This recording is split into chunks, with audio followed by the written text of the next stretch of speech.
Elon Musk on X, quote, "Hammer time." This in response to a clip from Andrej Karpathy, who previously led Tesla's autopilot division, an absolute genius, literally, by the way, who was describing Elon Musk's management style. Now, Elon didn't need to repost this, but he did. So let's watch this clip from Andrej from the Lex Fridman podcast a couple of years ago. Maybe there's some relevance currently, at least at Tesla. Elon is a very efficient warrior in the fight against entropy in organizations. He hates meetings. He keeps telling people to skip meetings if they're not useful. He basically runs the world's biggest startups, I would say. Tesla actually is multiple startups. I think it's better to look at it that way. And yeah, it's a very good intuition for streamlining processes, making everything efficient. Best part is no part, simplifying, focusing, and just kind of removing barriers, moving very quickly, making big moves. All of this is very startup-y sort of seeming things, but at scale. I do think he needs someone in a powerful position with a big hammer like Elon, who's like the cheerleader for that idea and ruthlessly pursues it. If no one has a big enough hammer, everything turns into committees, democracy within the company, process, talking to stakeholders. Yeah. So Andrej is already making some great points. And again, this was from 2022, but how much of this applies to the Department of Government Efficiency? But importantly, what Andrej is pointing out here is that Elon Musk has a massive fucking hammer. Meaning, in contrast to every other large company on the goddamn planet where no one has a big enough hammer, therefore, everything turns into committees, e.g. 400,000 people have to have their say, and importantly, this creates, quote, democracy within the company as opposed to the company having a leader. By the way, shout out to all the companies, especially in tech, that went absolutely insane during the woke insanity due to exactly this, cowering to the demands of their insanely woke employees. Instead of saying, fuck off, idiot. Andrej continuing, no big hammer, you end up with too many processes, too much talking to stakeholders, issues with decision making, and, as he points out, everything just crumbles. So this is really important.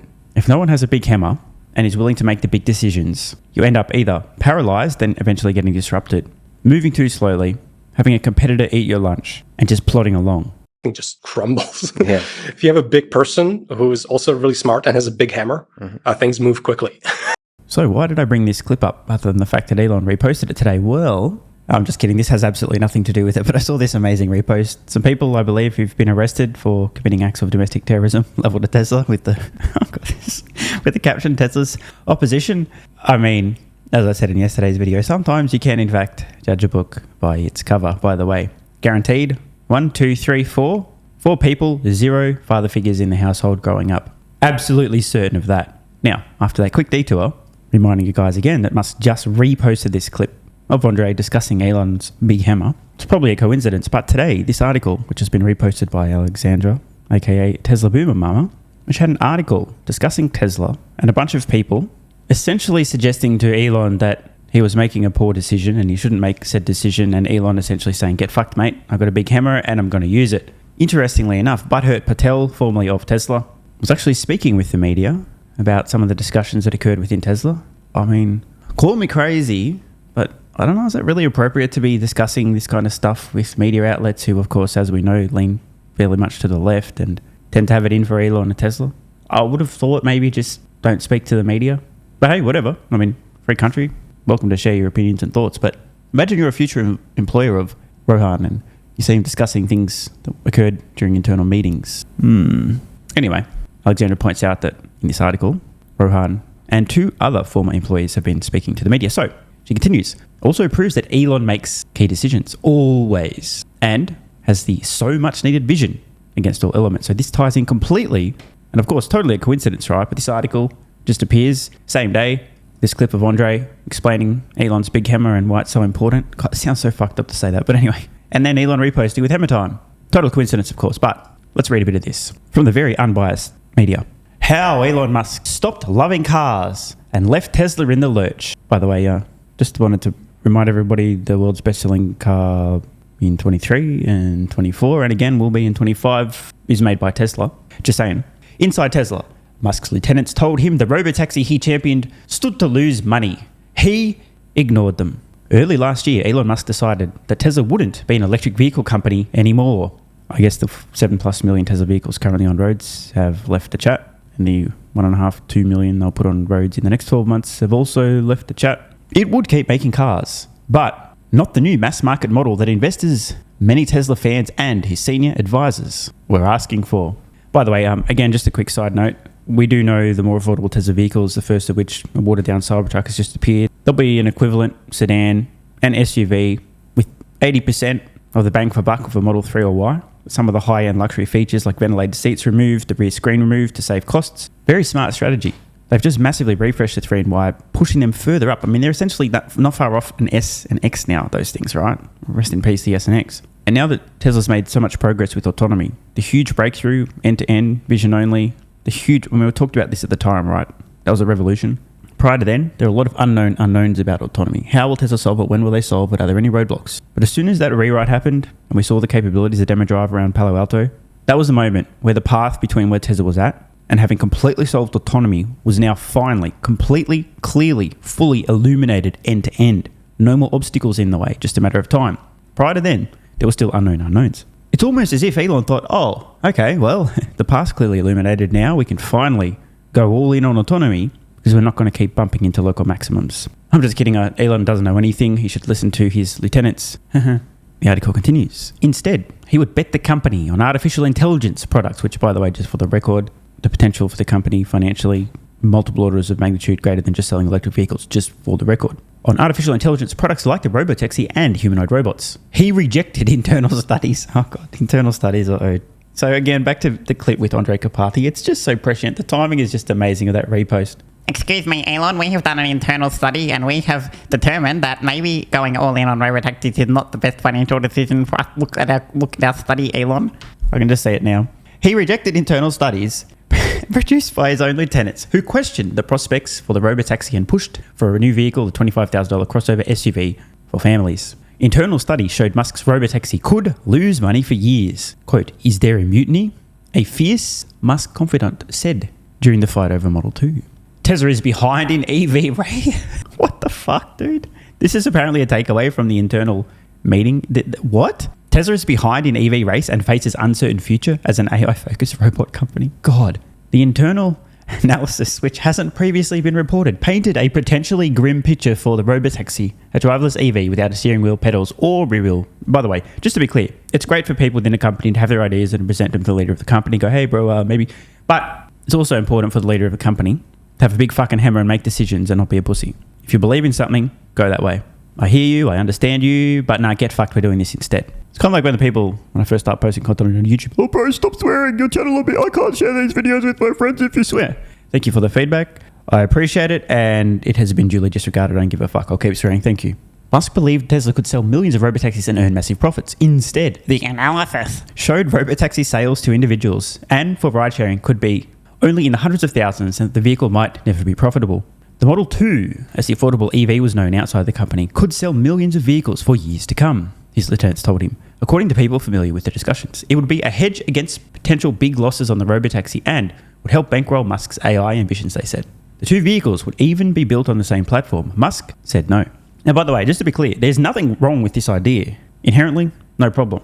But in terms of risk-reward, focusing a huge portion of the company and their engineers on developing a totally next-generation vehicle platform to sell to consumers, which, yeah, look, if you're lucky, you might make 10, 15, 20+% profit on those vehicles versus being all in on autonomy and the humanoid robots. And again, Tesla's a very lean company. They get a lot done with very few resources in terms of people, capital, blah, blah, blah.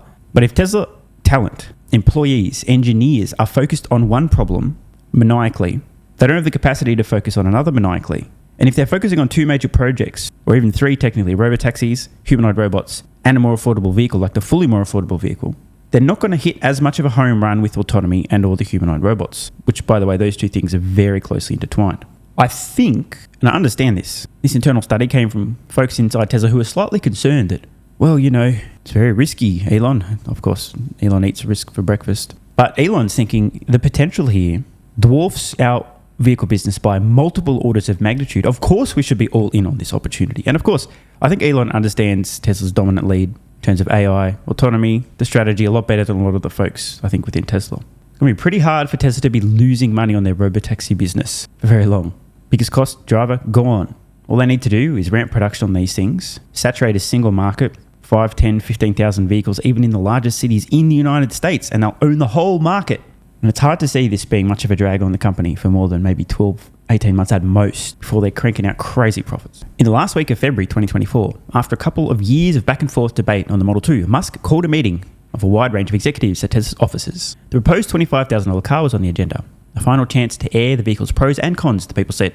Musk's senior lieutenants argued intensely for the economic logic of producing both the Model 2 and Robotaxi. Now, by the way, like again, it's a totally reasonable point, but it's also an extremely conservative idea that potentially massively limits upside, because Robotaxi is a winner-takes-most market, and the humanoid robot's going to be fucking gigantic. Keep in mind, I'm also not somebody who makes decisions from a place of fear and uncertainty. Let's just confirm that. 100% of my shares, Tesla. Literally only own one stock. Most people wouldn't do that. Most people, what if it doesn't work out? I'm going to buy some index funds as well. But that's not me, and clearly that's not Elon either.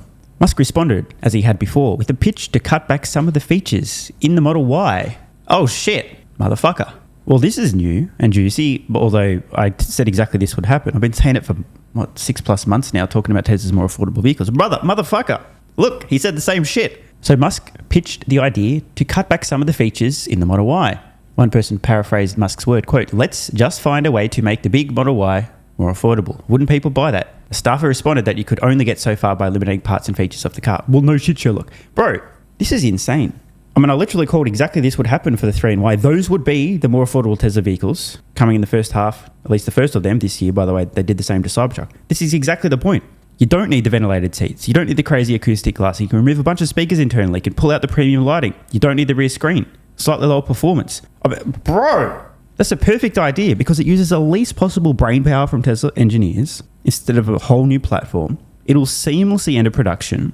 They don't need to retool their lines completely. And they can focus 95% of their brain power on AI. Genius. Then again, it is Elon Musk. Finally, Musk made his decision. The Model 2 was dead. Tesla would be an AI company. Ultimately, I think Elon is just uninterested in making a Volkswagen Golf-type car. Quote, "It just doesn't wake him up in the morning." Skip ahead a little bit. Oh, God.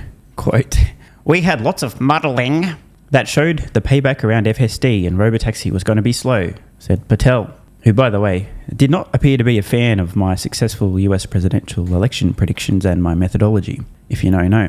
Quote, "It was going to be choppy. It was going to be very, very hard outside of the US, given the regulatory environment or lack of regulatory environment." Yes. Hey, Elon, it's going to be very hard. It's going to be hard to do the thing you want to do, Elon. Are you sure you're ready to do something that's hard?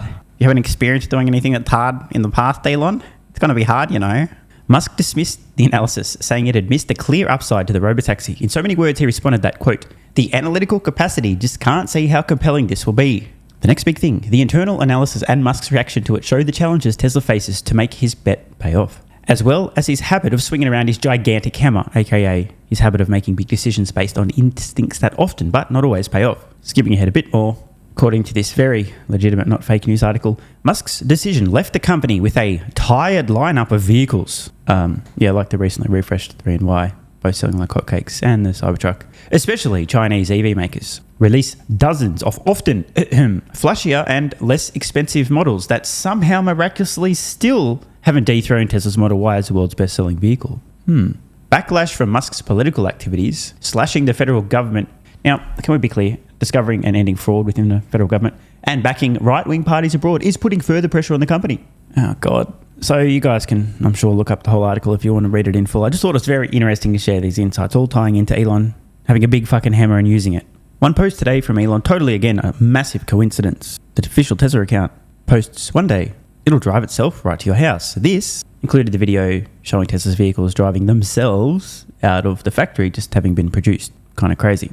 And after the official Tesla account showing Tesla vehicles driving themselves autonomously out of the factory says, "One day it'll drive itself right to your house," Elon Musk reposts this and says, "This year."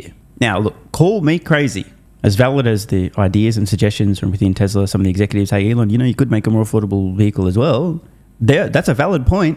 But if you genuinely believe autonomy this year, and you understand Tesla's unassailable lead, the generalized solution, how this is going to play out, you too will be like, "Yeah, fuck a whole new, brand new vehicle. We'll just strip out some of the features of the 3 and Y, sell those, they'll be a bit more affordable, shitloads more people will buy them. We don't have to use our brains much because we can focus all in on AI." That's exactly what's happening.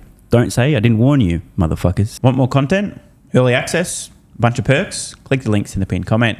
AG1 is awesome. I've been taking it daily now for more than 3 years. It's a great way to fill in nutritional gaps. It's packed full of vitamins, minerals, and whole food source nutrients, plus has prebiotics, probiotics, and adaptogens to improve gut health, regularity, and help your body handle stress. I'm always looking for an edge to help me feel and perform my best, which is why I haven't missed a day of AG1 for more than 3 years. Just try it and see how you feel. Click the link in the pinned comment or head to drinkag1.com/SMR and get yourself a free 1-year supply of vitamin D3 plus K2 and 5 travel packs.